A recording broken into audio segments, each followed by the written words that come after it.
Does a gaming mouse define whether it's good or not by the weight? Well, we're actually going to find out because I've gotten 6 gaming mice, some that I've used, some that I've just opened right out of the box. Now, do be aware that I'm going to be testing all of these gaming mice, putting a very fair comparison and just seeing which one's the best. Not only that, but that will also answer our question. So let's get straight to the tests. Coming up first, the Logitech G203. While yes, the Logitech G203 isn't exactly light, it's classed as a lightweight according to the description, which I do find that to be a bit unfair, so this will be the only mouse that's about this weight. All the other gaming mice are either going to be 70 grams or below. The Logitech G203 is 85 grams, so it's about average weight, a little bit on the higher weight. I usually class an average weight game mouse, I would say would be around 80 grams.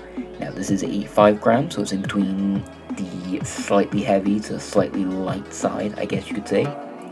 Now there really isn't much to talk about this, apart from the fact that it is a budget mouse. You can usually find this on offer for 17 quid in the UK, or about 20 to 23 quid in the US, which is pretty cool. Now, let's talk about the specifications. Well, yes, the weight is 85 grams. The sensor is 8K DPI, which isn't too bad to be honest, especially for a budget mouse. Not only that, but it's also using its hero sensor, what I believe it to be, and if it's not using its hero sensor, I will put just a little confirmation right here. The sensor is pretty good overall, being by far a 7 out of 10 to 8 out of 10 with its just sensor in general. I don't feel like it's bugging everywhere, it feels really smooth. And not to mention as well the mouse feet as well, which at first I thought it was going to be like the Logitech G203, where it'd just be draggy and crappy and all. I was actually completely baffled by just how good the mouse feet were for this mouse. Now, the one thing I do want to say is that the clicks weren't exactly the best. The clicks did feel pretty cheap, they didn't feel as satisfying to click unlike the Viper Mini, which I will talk about later in the video, but this mouse wasn't too bad overall. Now, this mouse does come in wide version only, but there is one thing that I do want to mention, and that is, even though this mouse isn't exactly light, it's still a pretty decent budget mouse. But will it beat the next mouse that I'm about to say? Well, let's find out. The next mouse is the Attack R1. Now, this mouse is definitely classed as a lightweight mouse, weighing 59 grams. I know, pretty big shocker how we went from super cheap to super cheap. And not only that, but this mouse is light as hell, so we went from somewhat heavy to extremely light. Now, this mouse can be found for like 8 quid on AliExpress and 23 quid on Amazon in the UK, and for like other places like the US and whatnot, you could probably find this for about $10 to $15, and on Amazon you could probably find it for about $20 to $30, but honestly I'd recommend just getting it on AliExpress because the only issue is just shipping times, that's it. Now, the Attack R1 is a wireless mouse, I just want to get that out of the way. Now, if you thought 8K was good, the mouse sensor for this is 18K, which is absolutely mental. So not only does it have a really good sensor, but it has really good weight. Now, it does have quite an interesting and unique shape. Now, all these mice are going to have a bit of a different shape, except for the Glorious Model O. I think the Glorious Model O does share a bit of a similar weight when it comes to the G203 in that sort of sense, but yeah, this mouse has a very interesting and unique shape, which is what I really like. It gives me like a Dev Adder Essential vibe, and it's what I really like about the mouse, because nowadays you just see a lot of gaming mice just copy the Logitech G305 and the Logitech G Pro Wireless, which does kind of suck a bit. Like, even though it is a good shape, it doesn't really feel good if it's just copy and paste. But let's talk about some features about the Attack R1. Well, when I say features, just what the mouse has to offer. The clicks are 6 out of 10. It's the same when it comes to the G203. They're not too bad, but it's just meh. Like, it sounds alright, the clicks are fine, but it just doesn't feel satisfying in any way. The mouse feet are 7.5 out of 10, and the reason why is because the mouse feet feel a bit weird. Now, they're pretty good, I will admit, they are pretty good, but compared to the G203, I think they're just not that good. Now, would I highly recommend this mouse over the G203?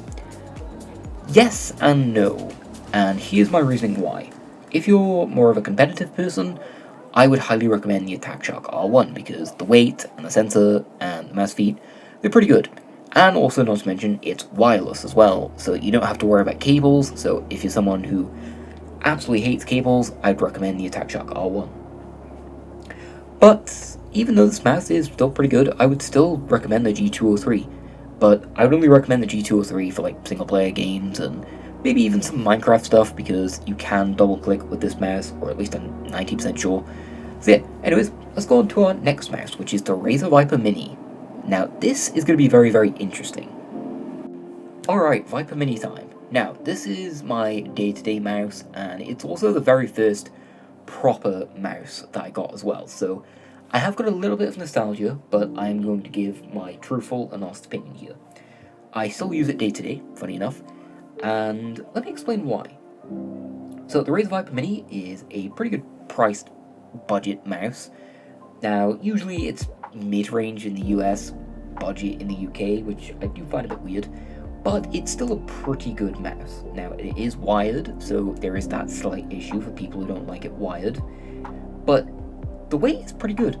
It's 61 grams, perfect size, well, perfect weight for me, perfect size as well, because this mouse is, as in the name, mini. Now, this mouse as well is really, really interesting, because the sensor is an 8.5K DPI mouse. The sensor's really good, so even though the DPI isn't exactly extremely high, the sensor is still pretty good, and I would say it's probably up to date with some of the higher end gaming mice. Now, one thing I do like to say is that I'm also going to explain that pretty much all of these gaming mice have 1000 Hz pulling rate, so unless I state otherwise, all of these gaming mice have 1000 Hz pulling rate, okay? Now, back to it. The mouse itself is pretty good. The clicks are 8 out of 10. I really like the tactile clicks. It's absolutely amazing. I like the feel, I like the design, I like just everything about the clicks, I like everything about the mouse. The side buttons are perfect, and not only that, but the whole mouse just feels amazing. The RGB is fine, and the mouse just overall is amazing. Like, there's really not much to say. Mouse feet as well, 8 out of 10. I do prefer these over the Attack Shock R1 because it has more of a glide to it. It feels more high-end. And, well, coming from this mouse, yeah, it really is just high-end. This mouse is just a perfect example of just budget perfection. Like, there's nothing I could really say negative about this mouse, because I've not really, in my own personal experience, I've not experienced anything negative when it came towards this mouse.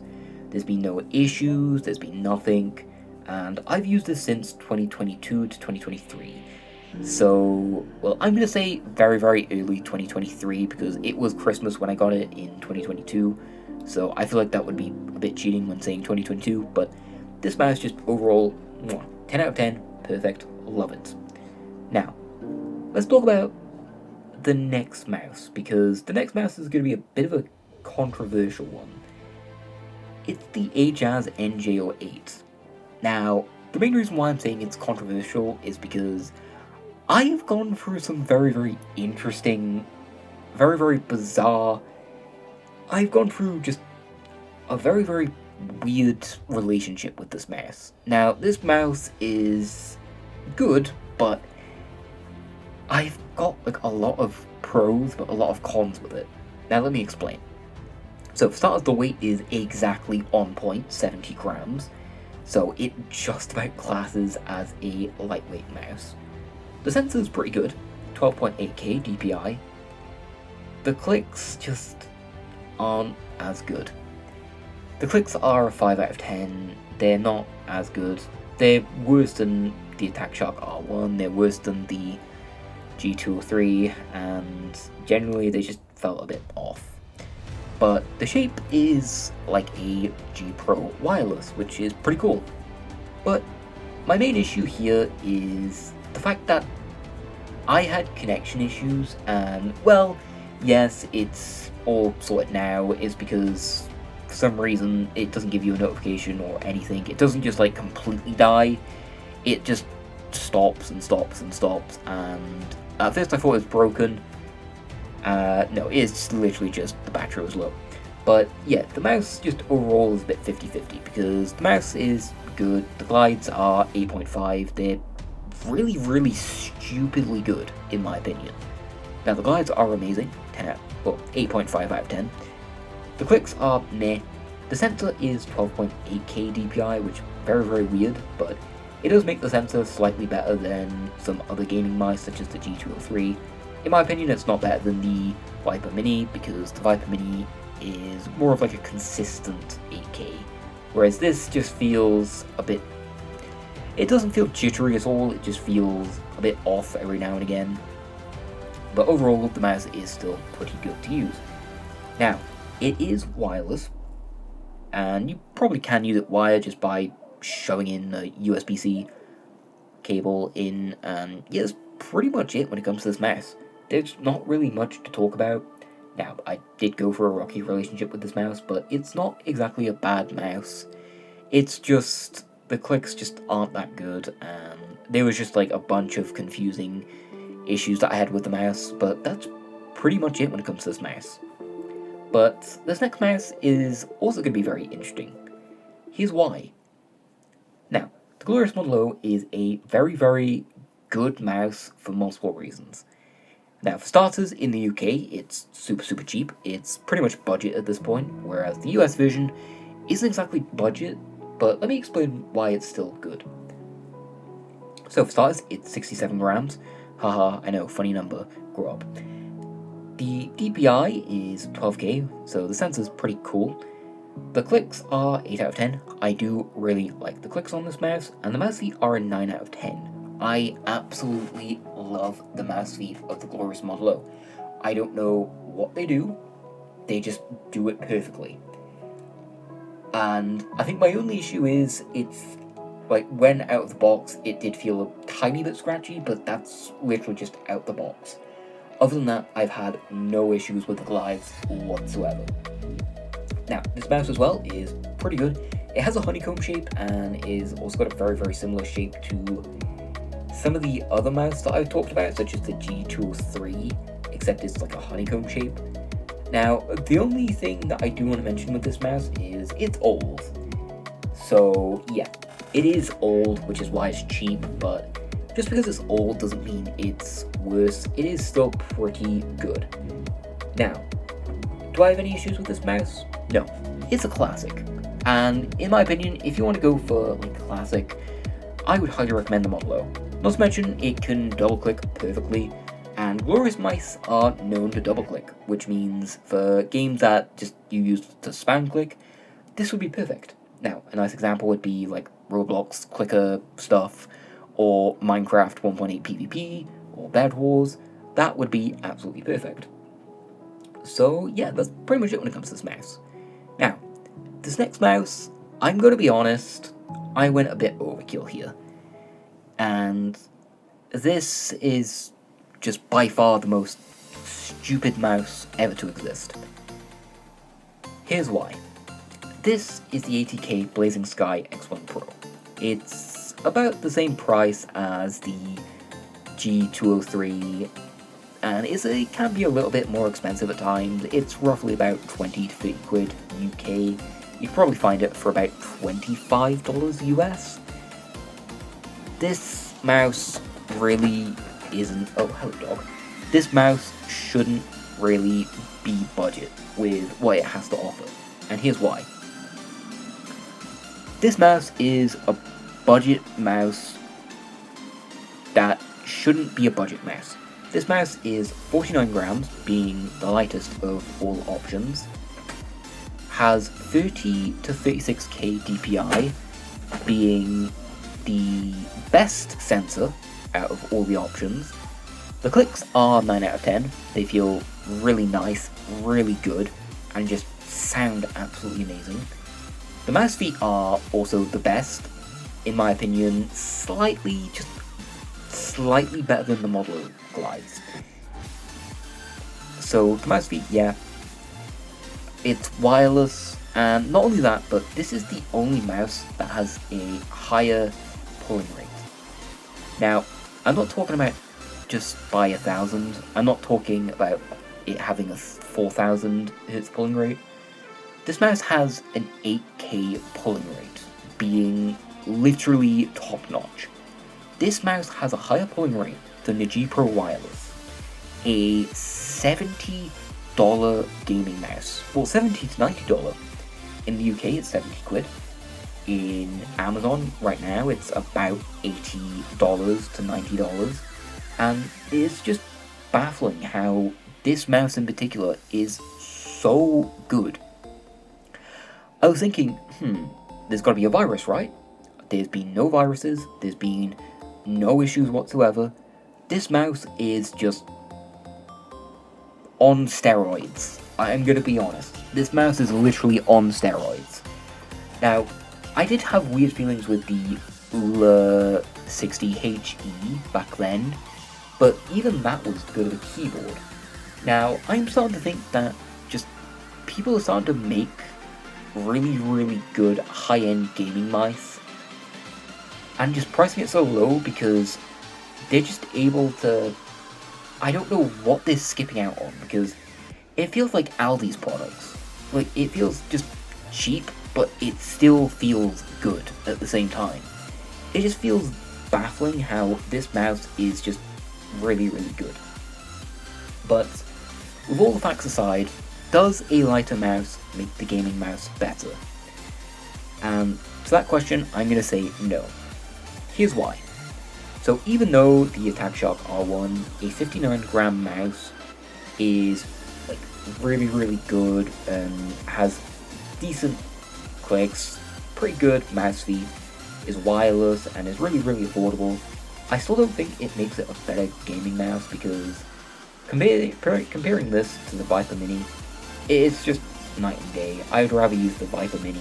Even though it's wired, I'd still rather use the Viper Mini. Now, there's many things that determine a gaming mouse, whether that be size, whether that be the shape, whether that be just the weight itself, whether that be the clicks and the sensor. It really does matter, because if it was me to decide between a super light gaming mouse, but it has really shitty clicks and really shitty sensors, and there's a pretty heavy mouse, such as like the G203, I would pick the G203 any time of the day, because it just, even though weight is still a pretty decent factor, well, in esports it's a pretty huge factor. Even though it's just like one note to take in when buying a gaming mouse, I don't think it should be everyone's decision to just pick this, because there are some people that could go for a bit of heavier mice, such as the Logitech G203 Hero. That mouse is about 100 grams, I'm pretty sure, and people still use it day to day. So for this video, no, I don't think a mouse should be defined by its weight, and no, the lighter the mouse, the better the mouse isn't exactly true. It is true, but not all the time. So yeah, anyways, I hope that you got this answer. Well, Jesus Christ, my English. I hope you got the answer that you were looking for, and yeah, this video was recommended by this person. But if you have any other video ideas, just let me know down in the comments. I'm welcome to any video ideas, because I've got a lot of tech lying around. I've also got a bunch of new stuff coming in. I've got a Logitech keyboard coming in around any time now, so I'm just waiting for that. Anyways, I hope you enjoyed today's video. Have a good day, and peace out.